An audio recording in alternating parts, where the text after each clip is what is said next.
સુખદેવજી મહારાજ પરીક્ષિત રાજનને ચતુર્થ સ્કંદમાં દક્ષ યજ્ઞ ધ્વંસની કથાને વિરામ આપી અને પછી ધ્રુવજીનું ચરિત્ર કહ્યું છે. બાલ્યાવસ્થામાં બાળપણમાં ભક્તિ થાય. ભક્તિની કોઈ ઉંમર નથી. ધ્રુવજીની ઉંમર 5 વર્ષની છે. ભાગવતમાં લખ્યું છે. સ્વજનો, ધ્રુવજી 5 વર્ષના હતા. પિતા ઉતાનપાદ, 2 રાણીઓ છે ઉતાનપાદ, એક સુરુચિ અને એક સુનીતિ. આ દરેક જીવ છે, દરેક જીવ ઉતાનપાદ છે. દરેક જીવને 2 રાણીઓ છે, એક સુરુચિ છે, એક સુનીતિ છે.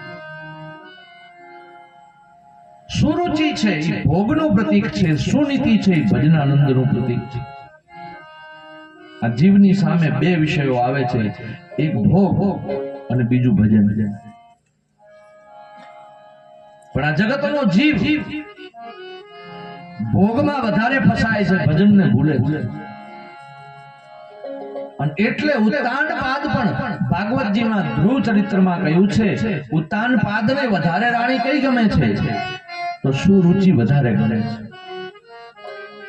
સુનીતિ સત્યના ધર્મના માર્ગે ચાલનારી સુરુચિ, સુનીતિજી ગમતા નથી. એટલે એમને રાજભવનમાંથી બહાર કાઢી મૂક્યા છે. ગામના પાદરમાં ઝૂંપડી બનાવી અને સુરુચિજી રહે છે. સુરુચિ ભોગનું પ્રતીક, વિષયોમાં રાજા આસક્ત થયો છે. અજ્ઞાનતા આવી છે. માણસ વિષયોમાં આસક્ત થાય એટલે મતિ છે એની કુંઠિત થઈ જાય છે. સત્માર્ગે સત વિચારો એનામાં આવતા જ નથી. માયામાં આસક્ત થયેલો પાસે બેસાડે રાજભવનમાં. ધ્રુવજી રમતા રમતા રમતા 5 વર્ષની ઉંમરે એમણે રાજભવનમાં પ્રવેશ કર્યો. એટલે પિતાને બેઠેલા જોયા. ધ્રુવજીને એમ થયું કે હું મારા બાપના ખોળામાં જઈને બેસું. મારા પિતા છે, મારો અધિકાર છે પિતાના ખોળામાં બેસવાનો. લાવ મારા બાપના ખોળામાં જઈને બેસું. ધ્રુવજી ચાલતા ચાલતા આવે, પિતાના ખોળામાં બેસવાની તૈયારી કરે. બાજુમાં જ સુરુચિ બેઠા છે. એમણે જોયું ધ્રુવ બેઠો, સુનીતિનો દીકરો. ઈર્ષા આવી છે, હાથ પકડીને ઊભો કર્યો છે. તારે અહીંયા બેસવાનો અધિકાર છે જ નહીં. તારા પિતાના ખોળામાં માત્ર ને માત્ર મારો જ દીકરો બેસશે. ઉઠ, ઊભો થઈ જા, નીકળી જા. તને અને તારી માતાને તો અમે રાજભવનની બહાર મૂકી દીધા છીએ. તમારે જંગલમાં રહેવાનું છે, કુટિયામાં રહેવાનું છે. 5 વર્ષના નાનકડા ધ્રુવજીને મનોમન એટલું લાગી આવ્યું, અપમાન થયું. એટલે મનોમન ધ્રાસકો પડ્યો કે એવું તે શું હશે કે મને મારા પિતાના ખોળામાં બેસવાનો અધિકાર ન મળે? એવું તે કયું કારણ હશે કે માં મને હાથ પકડી અને ઉઠાડી મળી? ધ્રુવજી ચાલતા ચાલતા આવ્યા છે અને પોતાની માં સુનીતિજીને કહેવા લાગ્યા છે, માં મને જવાબ આપ. મારા પિતાના ખોળામાં હું રમતો રમતો બેસવા ગયો તો મને માએ ઉઠાડી મૂક્યો છે. સુરુચિજીએ મને હાથ પકડી બહાર કાઢી મૂક્યો છે. કે બેટા કાઈ નહીં, એમાં આપણે બહુ ઊંડું ઉતરવાની જરૂર નથી. કારણ કે માં સંસ્કારી છે. જેની માં સંસ્કારી હોય એનું બાળક પણ સંસ્કારી હોય. એ ઈચ્છે છે કે મારે એના પિતાના વિરુદ્ધમાં મનમાં વિચારો ભરી અને બાપ દીકરાનો સ્નેહ છે ઓછો નથી કરાવવો. પણ બાળ હઠ છે ને, હઠ પકડી છે. મને બતાવો, મને કારણ કયો માં, શું કારણ છે? અને માં કહેવા લાગ્યા, બેટા એ તો ભગવાનને ખબર, મને પણ ખબર નથી. ભગવાનને ખબર તો મારે હવે ભગવાનને મેળવવા પડશે, ભગવાનને પ્રાપ્ત કરવા પડશે. 5 વર્ષનું નાનકડું બાળક ભગવાનને મેળવવાની જીદ લઈ અને ઘરેથી નીકળે છે. માં મારે ભગવાનને મેળવવા હોય તો શું કરવું પડે? માએ જોયું કે દીકરો સત્માર્ગે જાય છે. માં બોધ આપવા લાગ્યા કે બેટા એકાંતમાં જવું પડે, જંગલમાં, ઘોર જંગલમાં કઠિન તપસ્યાઓ કરવી પડે, નામ સ્મરણ કરવું પડે, પછી ભગવાન આપણને પ્રસન્ન થાય. તો માં હું જવા તૈયાર છું. સ્વજનો, એ નાનકડા 5 વર્ષના બાળકને માં ધ્રુવજીના સુનીતિજી જંગલમાં ભજનાનંદ માટે એકલા મૂકવા તૈયાર થઈ ગયા છે કે જા બેટા, મારા આશીર્વાદ તારી સાથે છે, જા તું જઈને તપસ્યા કરજે, ભગવાન તને મળશે. સંસ્કારોના માર્ગે બાળક જતું હોય એટલે મા બાપે એને પ્રોત્સાહન આપવું જોઈએ. ધીમે ધીમે ધીમે આપણું બાળક સત્સંગ સાંભળતું થશે, સંસ્કારોની વાતો સાંભળતું થશે, એનામાં ત્યાંથી જ સંસ્કારો આવવાની શરૂઆત થશે. પણ આપણને તો એવું લાગે છે, આપણે પહેલેથી જ નક્કી કરીએ છીએ કે બધું સાંભળવું છે, બધો આનંદે લેવો છે, પણ આ બધું ઉતારવું નથી. ઉતરી જાય ના તો ઠીક છે, બાપજી કથા કરે છે ને ક્યાંક ઉતરી જાય, અને ઉતરી જાય ને સંસાર છોડવાનો જો મનમાં વિચાર આવી જાય અને કદાચ સંસાર છોડી દઉં તો આ બધા ગામના લોકો મજા કરે ને મારે એકલાને લુકો સુકો રોટલો ખાવો, એના કરતા સાંભળવું છે, ઉતારવું. આ કુંભમાં કેટલી ઘટનાઓ બની છે. મોટા મોટા અબજોપતિ પોતાની અબજોની સંપત્તિઓ છોડી અને સાધુતાઓ અપનાવી છે. અરે અમારે એક ગામમાં કથા ચાલતી હતી, તો કથામાં એક શ્રોતા બેઠા ને થોડી વાર થાય ને આ માંડા થાય, થોડી વાર થાય તો આ માંડા થાય. કોઈએ પૂછ્યું કે તમે આમ સીધા કેમ બેસતા હતા? કે જો બાપજીના મુખેથી જે શબ્દો નીકળે છે ને, શબ્દોના બાણ નીકળે છે, મહારાજ એવું કહે છે કે આ બાણ જો ભીતરમાં વાગે તો ભવસાગરને પાર ઉતરી જઈએ, સંસાર છોડી દેવાનું મન થાય.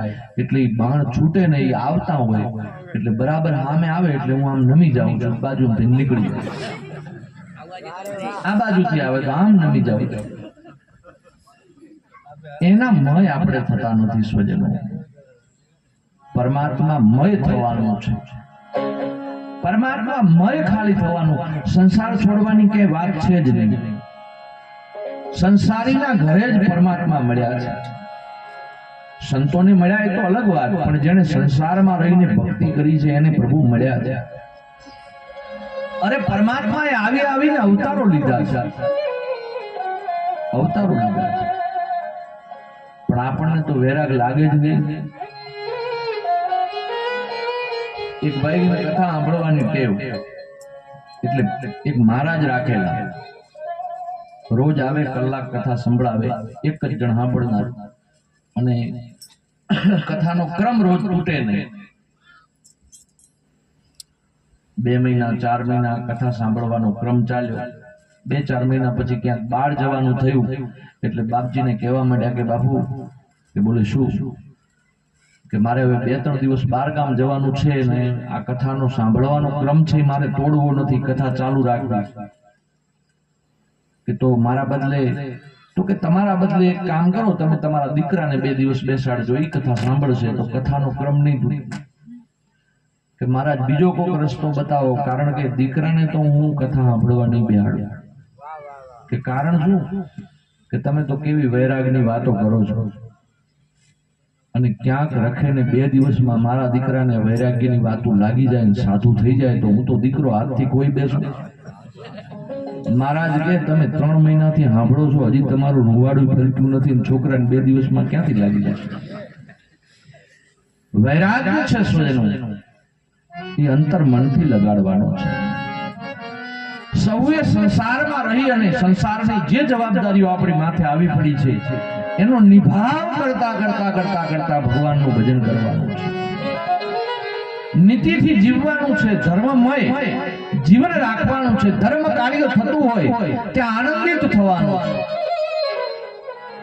કોઈ સત્કર્મ કરતું હોય તો એમાં કંઈક 5 રૂપિયા આપણે આપી શકીએ તો બરાબર, ન આપી શકીએ તો કાંઈ નહીં, પણ એને વેગ જરૂરથી આપવાનું આપણે કામ કરવાનું છે. રામ સેતુ બંધાયો ત્યારે બધાય બળવાન નહોતા. એ ખિસકોલી પણ સમુદ્રમાં જતી અને વળી પાછું રેત લગાડીને વળી પાછી સમુદ્રમાં આળોટીને આવતી. કોઈએ પૂછ્યું કે આ ખિસકોલી તું શું કરે છે? કે રામ સેતુ બાંધવામાં હું મદદ કરું છું. મારાથી મોટા પથરા તો ઉપડતા નથી, પણ આ ઝીણો ઝીણો રેત નાખી અને સેતુ રામને માટે બાંધવાનો હું પ્રયત્ન કરું છું.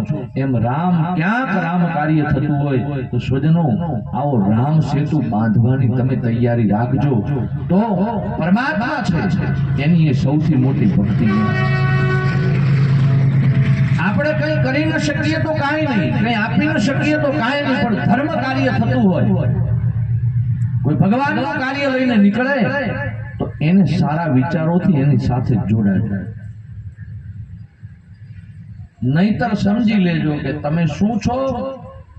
પેલું રામાવતારની કથામાં આવતું ને કે યજ્ઞો કરે ઋષિઓ અને રાક્ષસો આવે ને એમાં હાડકા હોમે. યજ્ઞ પૂરો જ ન થવા દે. ક્યાંક ક્યાંક ઈ સમયના રહી ગયા હોય. અત્યારે ખાલી સિંગડા નથી એટલો ફેર છે, બાકી હોય ને હોય ગમે ત્યાં થોડા. એ વૃત્તિમાં આપણે ન ગણાવવું હોય તો ધર્મ કાર્ય ચાલતું હોય તો ધર્મ કાર્યમાં કંઈ આપી શકો તો ભલે, ન આપી શકો તો ભલે, પણ સારા વિચારો આપી અને પ્રોત્સાહન આપજો તો સ્વજનો તમારું જીવન જીવવું સફળ થઈ જશે. સારું જીવવા માટે અને આમાં ક્યાં પૈસા આપણે ખર્ચવાના? સારું જીવવામાં ક્યાં પૈસા ખર્ચવાના? જીવન એવું જીવવું જોઈએ કે મરી ગયા પછી આ જગત આપણને યાદ કરે. જગત એવું જીવવું જોઈએ, જીવન એવું જીવવું જોઈએ. મૃત્યુ પછી આપણી ખોટ છે એ ફરી સભામાં વર્તાય. 5 માણસો ભરાઈને બેઠા હોય ને જ્યાં સુધી આપણી હાજરી એ સભામાં ન થાય અને ખોટ વર્તાય તો સમજી લેજો કે તમે ધર્મના માર્ગે જીવન જીવો છો. ભગવાન તમારા ભેળો. જીવન એવું જીવો. એક દિવસ જ્યારે આપણી નનામી નીકળે, આપણી સ્મશાન યાત્રા નીકળે, ત્યારે ગામના રસ્તામાં લોકો ન હમાવા જોઈએ કે એક સારો માણસ હતો એની આપણને કાયમ ખોટ પડશે. જીવન એવું જીવો. બાકી જ્યારે આ જગતમાં જન્મીએ છીએ ત્યારે આપણે રડતા હોઈએ, દુનિયા હસતી હોય. જબ તું આયો જગત में जग हसे तुम रो.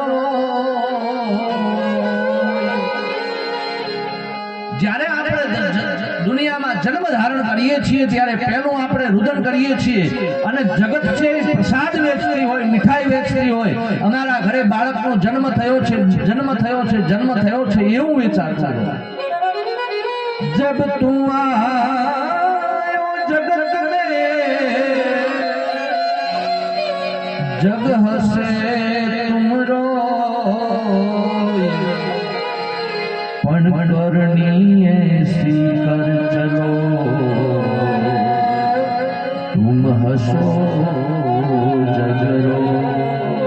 करनी ऐसी कर चलो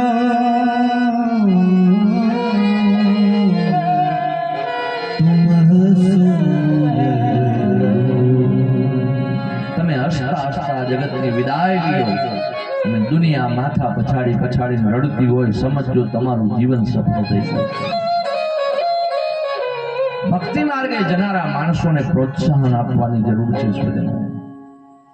ધર્મ નહીં ટકે તો આ જીવન નહીં ટકે, ધર્મ નહીં ટકે તો આ સમાજ નહીં ટકે, ધર્મ નહીં ટકે તો આપણું અસ્તિત્વ છે જોખમમાં છે. ધર્મના કાર્યો થવા જ જોઈએ.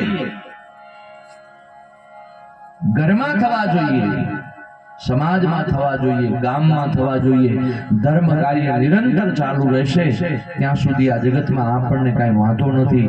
જે દિવસે ધર્મ કાર્યો બંધ થયા તે દિવસે આફ્રિકાના જંગલમાં જેમ માણસો જીવે એમ જીવવાનો વારો આવશે. સંસ્કૃતિ છે એટલે મા બાપ, ભાઈ બહેન, સગા સંબંધી આ બધા સંબંધો છે. ધ્રુવજીને માએ મોકલ્યા છે, બા જા બેટા જંગલના માર્ગે જજે અને અખંડ તપસ્યા કરી ભગવાનને પ્રશ્ન કરજે. નાનકડું 5 વર્ષનું બાળક ભક્તિ માર્ગે નીકળે, હાથમાં ભાથું લીધું છે, રસ્તે ચાલતા ચાલતા ચાલતા ચાલતા એકલો બાળક જંગલનો માર્ગ શોધે છે. એકાંત આવ્યું છે, આજુબાજુમાં કોઈ છે નહીં. નીડર બની અને ભક્તિ માર્ગમાં આવ્યો છે, કશો ડર નથી. રસ્તામાં નારદજી મળ્યા. 5 વર્ષનો આવડો નાનકડો છોકરો આ ક્યાં જાય છે? લાવ પૂછું કોણ છે? એ બાળક, તારું નામ શું છે? તું ક્યાં જાય છે? અહીંયા તો જંગલના રાણી પશુઓ છે, હમણાં તને ખાઈ જશે. કે મહારાજ, હું ધ્રુવ છું, ઉત્તાનપાદનો દીકરો છું. ભગવાનને પ્રસન્ન કરવા છે, પ્રાપ્ત કરવા માટે નીકળ્યો છું. ભગવાનને મારે મેળવવા છે, પ્રભુના દર્શન કરવા છે. મારા પ્રશ્નો છે, પરમાત્માની પાસેથી એના જવાબો લેવા છે. અને પાત્ર જોયું, નારદજીએ જ્યારે આટલી દ્રઢતાથી એક 5 વર્ષના બાળકનો જવાબ સાંભળ્યો, નારદજી સમજી ગયા કે આ ભક્તિ માટે યોગ્ય પાત્ર તૈયાર થયું છે. પાત્રતા વિના તો ભક્તિ એ ક્યાં શોભે છે? એમને એમ કર્મ સંજોગે આવી ગઈ હોય તો ભક્તિ હેરાન થાય તો ભલે, પાત્રતા જ લાગે. સિંહણનું દૂધ લેવું હોય તો સોનાનું પાત્ર જોઈએ, નહીતર બીજી ધાતુના પાત્ર છે, સિંહણનું દૂધ લઈએ તો તૂટી જાય. ધ્રુવજીને દ્રઢ સંકલ્પ જોયો અને ધ્રુવજીને પૂછ્યું કે બેટા, તું ભગવાનને પ્રાપ્ત કરવા જાય છે, પણ ભગવાન પ્રાપ્ત કરીશ કઈ રીતે? ધ્રુવજી હાથ જોડી નારદજીને કહેવા લાગ્યા છે, બાપજી તમે બતાવો, હવે રસ્તામાં મને મળ્યા છો, તમે મારા ગુરુ, હું તમારો શિષ્ય. મારે શું કરવું તો મને પરમાત્મા મળે? શું કરું તો મને ભગવાન મળે? કેવી રીતે ભગવાનને મેળવવા? મને કાંઈ ખબર નથી, અને કોઈને ખબર નથી ભગવાન કેવી રીતે મેળવવા. નારદજી કહેવા લાગ્યા છે, માથાની ઉપર હાથ મૂકી અને નારદજી કહે છે કે હે ધ્રુવજી, સાંભળો, મંત્ર જપ ભગવાનનો કરવો પડે.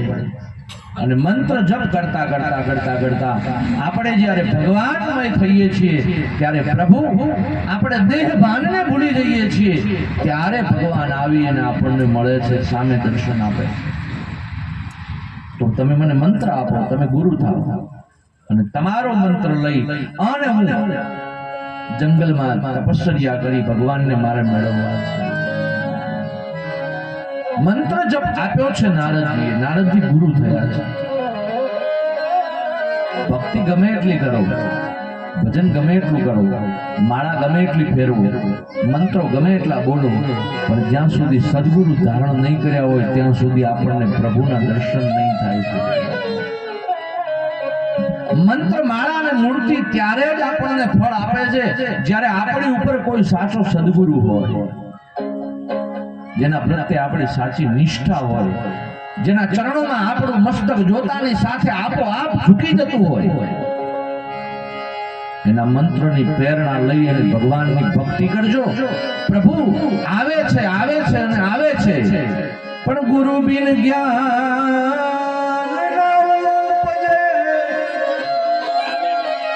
ગુરુ બિન મીઠે નહીં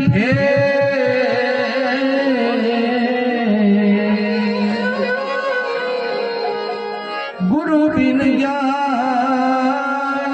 ઉપજે,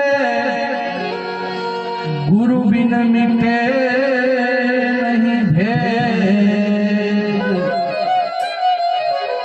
ગુરુ બિન સંશય ના ટળે, વાંચો ચારો વેદ. ગુરુ બિન સંશય ના ટળે, ભલે વાંચો ચારે. ગુરુ વિના જ્ઞાનની પ્રાપ્તિ થતી નથી. ગુરુ વિના સંશયો આપણા મનના મટતા નથી, અને ગુરુ વિના મંત્ર, માળા અને મૂર્તિ આપણને ફળ આપતી નથી. સદગુરુ જીવનમાં હોવા જોઈએ. ગુરુ વિનાનો માણસ ભક્તિ કરે તો એ ભક્તિનું ફળ નથી, એમાંથી વિવેકનો જન્મ નથી થતો. મંત્રમાળા મૂર્તિ ને ભજન એમાં વિવેકનો જન્મ ક્યારે થાય? જ્યારે કોઈ સાચા સદગુરુનો મસ્તકની ઉપર હાથ હોય ત્યારે. અને વિવેક વિનાની તો ભક્તિ શું કામનું? વિવેક વિનાનું જ્ઞાન પણ શું કામનું? વિવેક વિનાનું વિવેક જ્યાં સુધી આપણા જીવનમાં નથી આવતો, ભક્તિ માર્ગ પકડ્યા પછી વિવેક ન આવે તો વિવેક વગરનું જીવન વ્યર્થ છે. સ્વજનો, વિવેક છે શણગાર છે, અને વિવેક ક્યાંથી મળે? વિવેક કોઈ સાચા સંતનું શરણું સેવ્યું હોય, કોઈ સારા સદગુરુનો મસ્તકની ઉપર હાથ હોય તો જ વિવેક આવે. બાકી તો 80 વર્ષ સુધી વિવેક નથી આવતા. ગમે એટલી ભક્તિ ભજન ભાવ કરીએ પણ વિવેક જ્યાં સુધી આપણા જીવનમાં વિવેકને સ્થાન આપણે નથી આપ્યું ત્યાં સુધી ભજનનું કોઈ સ્થળ છે નહીં. અને સદગુરુ સાચો મળી જાય તો પરમાત્માનું દ્વાર દેખાડી દે. રાજસ્થાનમાં ચોટણ કરીને મઠ છે, ચોટણ મઠ. કેવી ઘટના બની હશે ચોટણ મઠની ધરતીની માયલી પાસે. ગામડા ગામની માયલીપા ચોટણ ગામના પાદરમાં એક સાધુનો મઠ છે. અને સવાર પડે ને સાધુ મહાત્મા આસન લગાવીને બેહે એટલે ગામના લોકો બધા સત્સંગ સાંભળવા સાધુની પાસે આવે છે. સંતની પાસે સત્સંગ સાંભળે. સદગુરુ મહારાજ આસનની ઉપર બેઠા હોય, બોધ આપતા હોય ને વાતો સાંભળતા હોય. અને સત્સંગ આપતા આપતા મધ્યાહનનો સમય થાય, લોકો પોતપોતાના ઘરે જાય. રોજનો ક્રમ છે, ગામના લોકો રોજ સત્સંગ સાંભળવાની ટેવ પડી છે. એક દિવસ વહેલી સવારે ચોટણ ગામના પાદરમાં મહારાજ છે વ્યાસપીઠ ઉપર બેસી અને બોધ આપી રહ્યા છે, સત્સંગ લોકોને સંભળાવી રહ્યા છે. અને એમાં એક રબારી સમાજનો એક યુવાન દીકરો ઢોરા ચરાવવા માટે જંગલમાં લાકડી હાથમાં લઈને નીકળ્યો છે. મઠની બાજુમાંથી જંગલમાં જવાનો રસ્તો પસાર થાય એટલે અહીંયાથી ઢોરા લઈને નીકળ્યો, હાથમાં લાકડી છે. પણ બરાબર મઠની બાજુમાં આવ્યો એટલે એનો કાન છે એ ક્યાં ગયો? જ્યાં પેલા સાધુ સત્સંગ કરતા હતા, સંત મહાત્મા બોધ આપતા હતા, ઉપદેશ આપતા હતા, એ વાત એના કાને પડી છે. મહાત્માજી બોધ આપતા હતા સદગુરુના આપેલા મંત્રની ઉપર વિશ્વાસ રાખીને જો માણસ હરિનું ભજન કરે તો એ મંત્ર એક દિવસ એવો સિદ્ધ થાય કે 14 બ્રહ્માંડના માલિકને સામે ચાલીને આવવું પડે અને દર્શન દેવા આવવું પડે. આવું મહાત્મા બોધમાં સમજાવે છે. રબારીના દીકરાને કાને અવાજ પડ્યો છે અને એમ થયું કે ખાલી ગુરુ મંત્ર લેવાથી ભજવાથી જો પ્રભુ મળી જતા હોય તો મારે ભગવાનના દર્શન કરવા છે. ઢોરા ગયા છે જંગલના માર્ગે, લાકડી મઠની બહાર મૂકી છે અને દરવાજામાંથી પ્રવેશ કરીને ચાલતો ચાલતો આવીને મહાત્માજીના ચરણમાં સાષ્ટાંગ દંડવત કરીને પડી ગયો છે. બાપજી, મને ગુરુ મંત્ર આપો. આજથી તમે મારા ગુરુ, હું તમારો શિષ્ય, મારે ભગવાનના દર્શન કરવા છે. ગુરુએ ઉભા કર્યો છે કે એમ તરત ગુરુ ન થાય અને તરત કઈ મંત્ર પણ ન મળે. કે નહીં બાપજી, મેં તમારા મોઢેથી સત્સંગ સાંભળ્યો છે. હું ઢોરા ચરાવવા માટે જતો તો હમણાં જ તમે આ ગામના લોકોને સમજાવતા હતા કે ગુરુ બનાવી અને જો મંત્ર લેવામાં આવે તો ગુરુ મંત્રથી ભગવાનના દર્શન થાય. તમારા મોઢેથી સાંભળ્યું, મને મંત્ર આપો. તમે મારા ગુરુ, મેં તમને સ્વીકારી લીધા છે. મહાત્માજી કહેવા લાગ્યા, બેટા વાત તારી સાચી, પણ એમ કાંઈ ગુરુ મંત્રના જપ્યાથી કાંઈ તુરંત ભગવાન ન મળે. અરે બાપુ તમારા મોઢેથી મેં વાત સાંભળી છે, મને ગુરુ મંત્ર આપો, બીજું કાંઈ નહીં. અભણ રબારી સમાજનો દીકરો સાધુને વિચાર થયો કે આ અભણ છે એટલે કઈ સમજશે નહીં, આ ઘોડા ચરાવ્યા છે એટલે એને બીજું કઈ ભાન છે નહીં, કઈ જ્ઞાન છે નહીં, અને મારી હવે મારો પીછો નહીં છોડે. હવે આ જીદ પકડી છે, હઠ પકડી છે, એ નહીં મૂકે.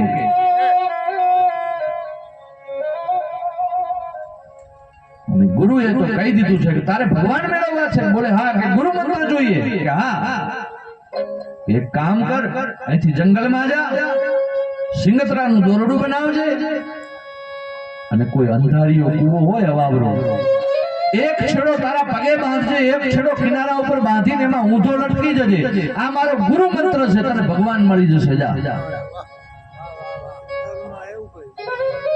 હવે આને તો અંદરથી ચટકો લાગ્યો હતો. સંત ચટકો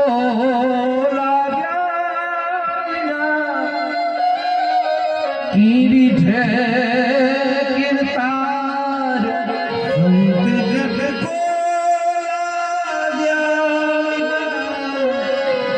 કીરી છે કીર્તાર,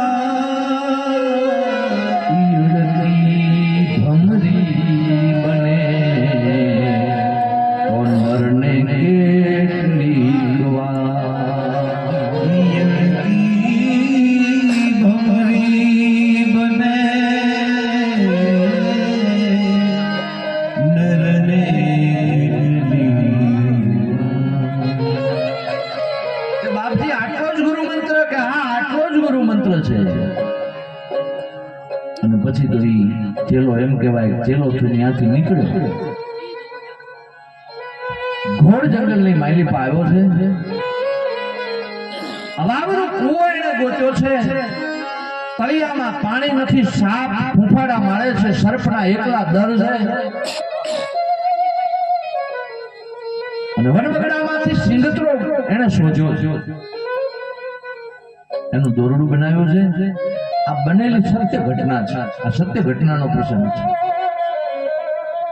અને સિંગતરાનું દોરડું બનાવી કુવાના કિનારાની ઉપર ઉભો રહ્યો, એક છેડો પગ ઉપર બાંધ્યો છે ને, અને ગુરુએ મંત્ર આપ્યો તો એમ બીજો છેડો કિનારાની ઉપર બાંધ્યો છે. હવે સિંગતરોનું દોરી છે એ કેટલો વજન ખમે? આવડા શરીરનું વજન સિંગતરાનું દોરડું ન ખમી શકે. પણ ગુરુએ કીધું છે, અને આ જ જો ગુરુનો મંત્ર હોય તો મારે અખિલ બ્રહ્માંડ શ્રી હરિના પ્રભુના દર્શન કરવા છે. અને એક છેડો પગે બાંધ્યો અને એક છેડો કુવાના કિનારાની ઉપર બાંધ્યો, અને ગુરુને યાદ કર્યા છે. અને યાદ કરતાની સાથે છલાંગ લગાવીને કુવામાં પડવાની તૈયારી કરી, અને કુવામાં આમ છૂટો જ્યાં શરીરને મૂક્યું છે. જો કુવામાં પડે દોરડું તૂટે ન તૂટે, અને જો કુવામાં પડે તો 20 નાગ જે ફૂફાડા મારતા હતા, સર્પ દંશ દઈ દઈને એનું મોત થઈ જાય. પણ કૂદકો લગાવ્યો અને દોરી તૂટે ન તૂટે, અને કુવામાં આરબારીનો દીકરો પડે ન પડે, ત્યાં તો 14 બ્રહ્માંડનો માલિક વૈકુંઠમાંથી દોડ્યો છે અને આવ્યો છે ને કુવામાંથી હાથ પકડીને બહાર કાઢ્યો છે. હાથ પકડીને બહાર કાઢ્યા, અને ભગવાન એક બાજુ ઉભા એક બાજુ. આ યુવાન ઉભો છે, હાથ જોડીને પૂછે છે તમે કોણ? જેને ભગવાનના સ્વરૂપને કોઈ દિવસ જોયેલું નહોતું. સાંભળ બેટા, હું પોતે સ્વયં અખિલ બ્રહ્માંડનો માલિક ભગવાન શ્રી હરિ કૃષ્ણ છું. આ તારા ગુરુ મંત્રએ આજ મને દર્શન દેવા આવવા માટે મજબૂર કર્યો છે. મારે આવવું પડ્યું. તારી ગુરુ ભક્તિ જોઈ અને હું રાજી થઈ ગયો છું. માગ માગે આપ્યું છે મારે તને. સ્વજનો, ગુરુ મંત્ર મળ્યો હોય, અખિલ બ્રહ્માંડના માલિકના દર્શન થયા હોય, એ આત્મામાં પછી શું ખામી રહી? દ્રષ્ટિ બદલાઈ ગઈ છે. પ્રભુ તમારા દર્શન કર્યા, આનાથી વિશેષ મારે કાંઈ ન જોઈએ. ભગવાનને પગે લાગ્યા, પ્રભુ અંતર્ધાન થયા. પણ જેવા પ્રભુ અંતર્ધાન થયા ને એવો મુઠ્ઠીઓ વાળી અને ચેલો ભાગ્યો છે, આવ્યો છે ગુરુના ચરણમાં પડી ગયો. ધન્ય હો ગુરુજી, તમારા એક મંત્રએ મને ભગવાનના દર્શન કરાવી દીધા. ગુરુ કહેવા લાગ્યા કે હવે તો આ રબારીનું બરાબરનું છટકી ગયું લાગે. અરે છેલ્લા વર્ષોથી અમે બેસીને ગુરુ મંત્રની તપશ્ચર્યાઓ કર્યા કરીએ છીએ અને હજી ભગવાનના દર્શનની વાત તો દર્શને એના સાક્ષાત્કાર સુધા સ્વપ્નમાં નથી થયો. અને તને આટલું દોરડું બનાવીને લટકવામાં ભગવાન મળી ગયા? બોલે હા, મને ભગવાન મળી ગયા છે. ગુરુ કહે છે કે હવે આનું લાગે છે છટકી ગયું. અને પછી ચેલાએ નિર્ણય કર્યો કે હવે શ્રી હરિના દર્શન કર્યા છે, જગતના બાપના દર્શન કર્યા છે, એટલે જગતના દર્શન નથી કરવા, હવે આ સંસારમાં પાછું નથી જવું. શાંત થઈ ગયો છે, મૌન થઈ ગયો છે, આશ્રમની સેવા કરે છે. દિવસ ઉગે આશ્રમને વાળી નાખે, આશ્રમની ગાયોને જંગલમાં ચરાવવા માટે લઈ જાય. જે શ્રી હરિના કુવાના કિનારાની ઉપર ઉભા દર્શન કર્યા હતા એનું ધ્યાન કરે. હાજે આવીને પાછું હોઈ જાય. બાપજીને એમ થયું કે હવે ભલે સેવા કરતો વાંધો નહીં, આશ્રમ છે, સેવા કરવાની તો બધાને છૂટ. ધીમે ધીમે દિવસો વીતવા લાગ્યા. કાળી ચૌદશ નો દિવસ આવ્યો છે અને મધ્યરાત્રિનું ટાણું થયું એટલે આશ્રમના ગુરુજી હતા ભૂતોની સાધના કરવા માટે દર વર્ષે જંગલમાં જાય. આ વર્ષે પણ કાળી ચૌદશના ઊભા થયા. 12 વાગે ભૂતોની સાધના માટે વસ્તુઓ અને સાધન સામગ્રી ભેગી લીધી છે અને ગામના પાદરમાં જઈ અને દૂર એકાંત જોયું અને ભૂતોને આહવાન કરવા લાગ્યા છે. કેટલાય મંત્રો બોલ્યા, કેટલી ઉપાસનાઓ કરી, એક પણ ભૂત છે કાળી ચૌદશની રાત્રિએ આ બાપજીની પાસે આવ્યા. બાપજી વિચાર કરે કે ગઈ કાળી ચૌદશે જ્યારે હું આવ્યો સાધના કરવા ત્યારે તો ભૂતોની આખી લાઈન લાગી ગઈ હતી. આજે એકે ભૂત કેમ મળતું નથી? કંટાળ્યા છે મહારાજ. અને બાપજી કંટાળી અને પાછા આશ્રમે આવવા નીકળ્યા છે. ગામના પાદરમાં જ્યાં પ્રવેશ કરવાની તૈયારી કરે ત્યાં એક ભૂત મળ્યું સામે અને એ પાછું ચોધાર આંગળે રોવે છે. પેલા ભૂતને પૂછે છે તમારી આ ભૂતોની નાત બધી હતી ગઈ ક્યાં અને તું રડો છો શું કામ? ભૂત ગરગડતું મહાત્માજીને કહેવા માંડ્યું કે બાપુ તમને ખબર છે મને સમાચાર મળ્યા છે. બોલે શું? કે આપણા ગામની માયલી પર કોઈ અલૌકિક પુરુષ આવ્યો છે અને એ મહાપુરુષ આપણા ગામની ધરતીની ઉપરથી જ્યાંથી ચાલે છે એની ચરણની રજ ઉડીને જેની ઉપર પડે છે એની મુક્તિ થઈ જાય છે. આપણા આખા ગામના ભૂતોની મુક્તિ થઈ ગઈ અને હું બહાર ગામ ગયો હતું એટલે હજી સુધી મને મોક્ષ મળ્યો નથી. એની ચરણની રજ મળી નથી એટલે હું રુદન કરું છું મહારાજ. બાપજી કહેવા લાગ્યા કે આવો સિદ્ધ પુરુષ આપણા ગામમાં કોણ? આવડો મોટો મઠ લઈને હું બેઠો છું, મારા ધ્યાનમાં કેમ નથી? બાપજી એ સિદ્ધ પુરુષ બીજો કોઈ નથી, મૂંગો એકલો રબારીનો દીકરો તમારી જે સેવા કરે છે ને એને 14 બ્રહ્માંડના માલિકના દર્શન થયા છે. એ જ્યાંથી હાલે છે એની ચરણ રજ ઉડીને જેની ઉપર પડે એની મુક્તિ થઈ જાય છે. અને ગુરુને એમ થયું કે હું તો મશ્કરી કરતો હતો પણ આ તો વાત સાચી છે. મધ્યરાત્રિએ મુઠ્ઠીઓ વાળીને દોટ મૂકી છે. રાતના સુતેલા ચેલાને જગાડી અને હવે ગુરુ ચેલાના પગમાં પડી ગયા છે. હવે તું મને ભગવાનના દર્શન કરાવ. ભગવાન સી રીતે મળે? હાથ પકડી અને ચેલો છે ગુરુને ઉભા કરે. ગુરુદેવ, ગુરુનું સ્થાન તો હંમેશા મસ્તકની ઉપર હોય, શિષ્યનું સ્થાન ચરણોમાં હોય. તમે મને પગે લાગો, હું તમને શું અજ્ઞાની માણસ પરમાત્માના દર્શન કરાવવાનો હતો કે નહીં? બાપજી છેલ્લા મને ખબર છે તને 14 બ્રહ્માંડનો માલિક મળ્યો, હવે તું મને બોધ આપ અને મારે ભગવાન જોવા છે. બાપુ આ જીવન તો શક્ય છે જ નહીં, કારણ આ કાયા જ્યાં સુધી છે ત્યાં સુધી હું તમારો ચેલો છું. આ દેહ આ જીવનમાં તો હવે હું તમારો ગુરુ ન થઈ શકું. ગુરુ ને શિષ્યનો સંબંધ એક વખત થયા પછી ક્યારે ભૂસાતો નથી. એક વખત કંઠી પહેરી લીધી અને તૂટી ગયાથી ગુરુ અને શિષ્યનો નાતો પૂરો ન થાય. તો ચલા મારે ભગવાનના દર્શન કરવા છે, મારે તારો ચેલો થવું છે. અને એ સમયે મહાત્માજીએ યોગ સાધનાથી પોતાના દેહને છોડી દીધો છે અને એ જ ગામના દરબારના કુટુંબના ખોડીએ અવતાર ધારણ કર્યો છે.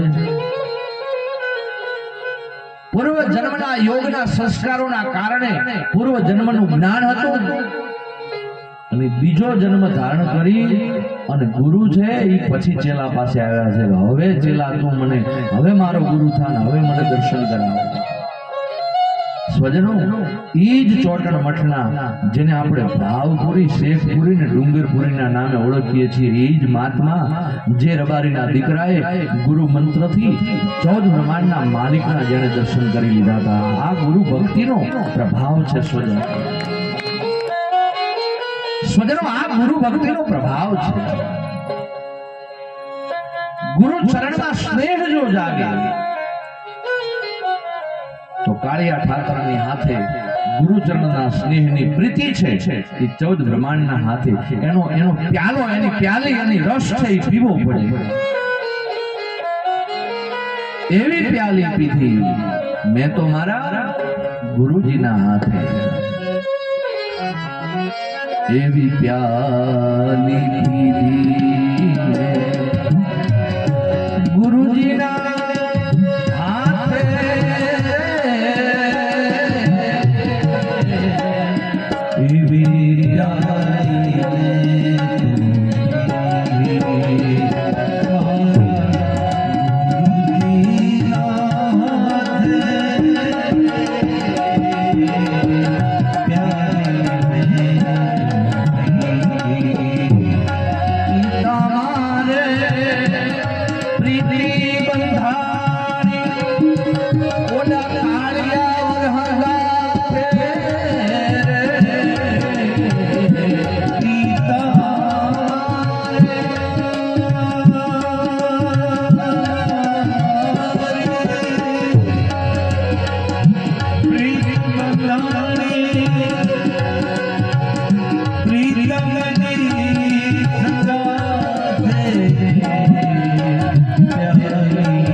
સદગુરુના ચરણોથી ભગવાનના પદની પ્રાપ્તિ થાય છે. પણ ગુરુ કેવા હોવા જોઈએ?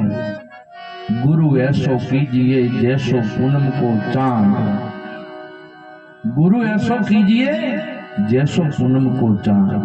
पूनम नो चंद्रमा जेम सोळे कळाए खिल्यो હોય तेज करे और तपे नहीं, आपे अति आनंद। तेज करे अजवाळું એનું કેટલું બધું હોય। सूर्य अजवाळું કરે તો તાપ લાગે, ચંદ્ર અજવાળું કરે તો આપણને ટાઢક થાય। ગુરુ આવો કરવો જોઈએ।